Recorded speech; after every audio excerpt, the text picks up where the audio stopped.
টাকা লোভী মেয়েকে বিয়ে করলে তাকে টাকা দিয়ে খুশি রাখা যায়, কিন্তু ভালোবাসা লোভী মেয়েকে বিয়ে করলে ফেঁসে যাবেন একেবারে সারা জীবনের জন্য। কারণ এদেরকে ভালোবাসতে হয় প্রচুর, একেবারে দায়িত্ব সহকারে। আর টাকার চেয়েও ভালোবাসার লোভ ভয়ঙ্কর, ভীষণ ভয়ঙ্কর। আর এই লোভী মেয়েকে বিয়ে করলে আপনি তো একেবারেই গেলেন। টাকা লোভী মেয়েদের শুধুমাত্র টাকা হলেই হয়, কিন্তু ভালোবাসা লোভী মেয়েদের ভালোবাসার পাশাপাশি বিশ্বাস, সম্মান, শ্রদ্ধা সবকিছু লাগে। এদের অনেক চাহিদা, এদেরকে ভালোবেসে যেতে হয় জীবনের শেষ মুহূর্ত পর্যন্ত। কিন্তু শুধুমাত্র এদেরই ভালোবাসতে হবে, কারণ এরা ভালোবাসার মানুষটির কিঞ্চিত পরিমাণ ভালোবাসাও অন্য কারোর সঙ্গে শেয়ার করতে পারে না। এরা তা সহ্যই করতে পারে না। তাদেরকে বুঝতে হবে পুরোপুরি, ভালোবাসার মানুষের মনের রাজ্যটুকুর পুরো রাজত্ব এরা একাই হাসিল করতে চায়।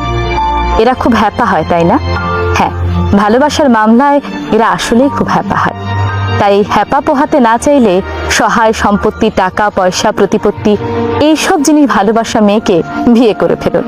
তাকে সহায় সম্পত্তি দিলেই হবে, কোনো অভিযোগ শুনতে হবে না, বিন্দু পরিমাণ নয়। কিন্তু ভালোবাসা লোভী মেয়েকে বিয়ে করে ফেললে, ভালোবাসা চাওয়া মেয়েকে বিয়ে করে ফেললে তার কিন্তু অভিযোগের শেষ থাকবে না। ভালোবাসা একটু কমতি পেলেই সে অভিযোগ করা শুরু করবে, কারণ ভালোবাসার মামলায় সে একটুও ছাড় দিতে রাজি নয়। এমন মানুষগুলোকে ভালোবাসতে যোগ্যতা লাগে বস, আর এই যোগ্যতা কিন্তু সবার থাকে না। এই যোগ্যতা হলো সবচেয়ে বড় যোগ্যতা, ভালোবাসার যোগ্যতা।